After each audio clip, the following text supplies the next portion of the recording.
CDM compliance is no longer optional, and it cannot be delegated. Under Malaysia's CDM regulations, liability starts at the board table.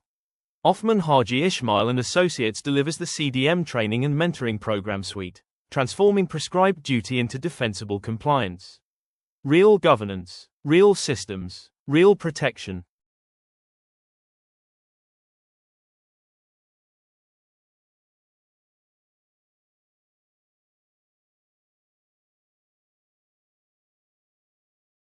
So if you're involved in construction or development in Malaysia, you need to know that the ground has completely shifted underneath you.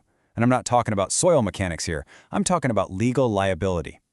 You see, a new set of regulations is pulling safety responsibility right off the construction site and placing it directly in the boardroom. This creates a brand new and pretty critical risk for directors and top management. And really, it all comes down to this one idea. This single principle is at the heart of the entire change.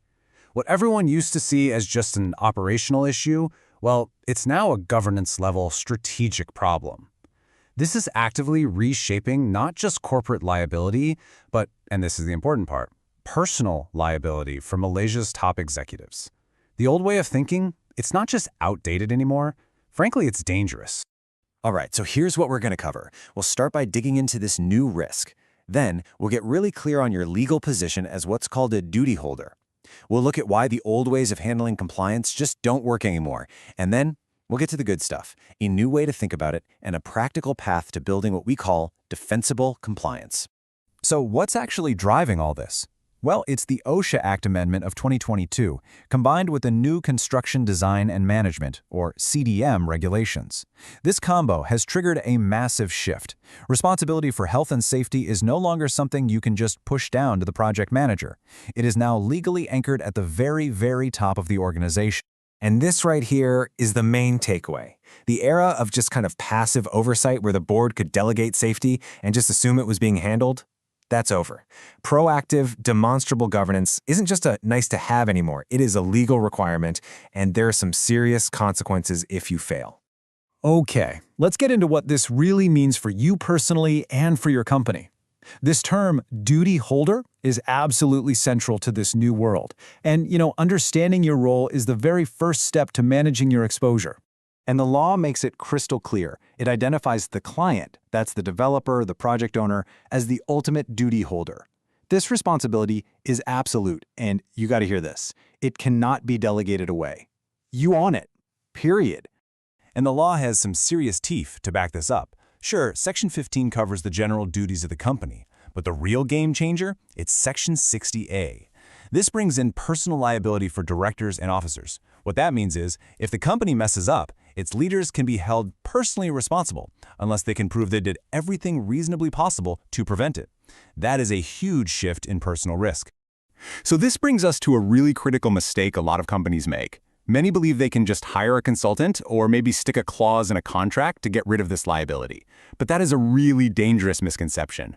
All that gets you is what's called paper compliance. So let me just ask you this straight up. Can you actually delegate this legal duty? Can you pay someone to take on your legal risk for you? Well, the regulations have a very clear, and for some people, a very uncomfortable answer to that question. And the answer is a hard no. Any attempt to do this is called duty shifting, and it's a failed strategy right from the start. Look, you can delegate tasks, for sure. You can hire experts to do the work, but what you cannot do is delegate your ultimate legal responsibility. The OHA Act makes sure that accountability stays right where it started, with you, the ultimate duty holder. I love this analogy because it illustrates the point perfectly. Just think of the board as the ship's captain. The captain sets the course, they establish the safety protocols, they make the big calls. They can't turn around and blame the crew if they were the one who directed the ship straight into a storm they saw coming. The board sets the tone, the policy, and the budget for safety. The buck stops on the bridge, not on the deck. Okay, so we've talked about the problem, we've talked about the liability. Let's pivot from the what to the how. How do you actually navigate all this? Well, it starts with a new philosophy, a strategic mindset for managing this risk from the very top. This is where the 4C model comes in. It gives you a really clear path forward. It's a logical way to build a compliance system that's robust and, importantly, defensible. First, you understand the context of your legal duties. Then, you formulate a concept for your strategy. From there, you build the content, the tools, the documents, and finally, you develop competency in your people and your systems to actually make it all happen. So let's see how this model actually builds into a practical, step-by-step pathway. Because this isn't just theory, right? It's about creating a structured journey for your entire organization so you can achieve genuine control and real compliance. This visual really lays out the whole journey beautifully. It's a progressive, 5-step pathway that takes a company from that high-level governance and liability control right down to the specific technical skills needed on the ground. It's designed to make sure every single level of the company is aligned and knows what they're doing. And if we break that down, you can see how all the pieces fit together. It starts at the very top with a board briefing. That's all about governance and liability. Then there's an awareness program, making sure everyone understands their roles. After that, you've got ecosystem training to build the real-world skills, a hands-on mentoring program to actually build your system, and finally, a technical design risk assessment, or DRA, workshop to lock in that competence. It's a full top-to-bottom solution. So, after all that, what's the actual end goal? Well, the objective here isn't just to tick a box for compliance. It's to create a living, breathing, auditable system that can actively prove you've done your due diligence. That's what defensible compliance really means. And at the heart of a defensible system is this idea called the golden thread.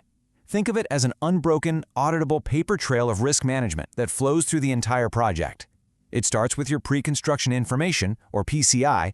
It moves through the design risk assessment.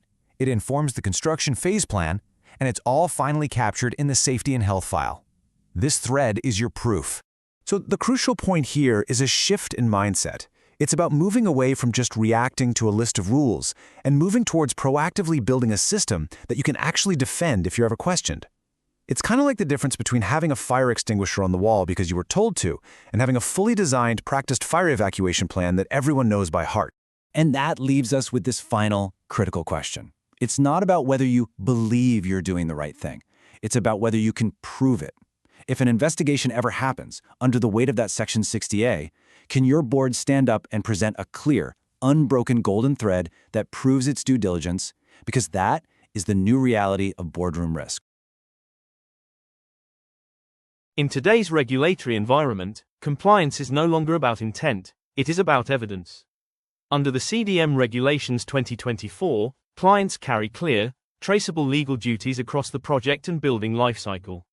OHI&A CDM Compliance Eco-System translates these duties into a structured, auditable, and defensible evidence base, from design decisions to construction and future use. This is how legal responsibility is managed, risk is controlled, and compliance is proven, not assumed. Let us work it out for your due diligence. Thank you.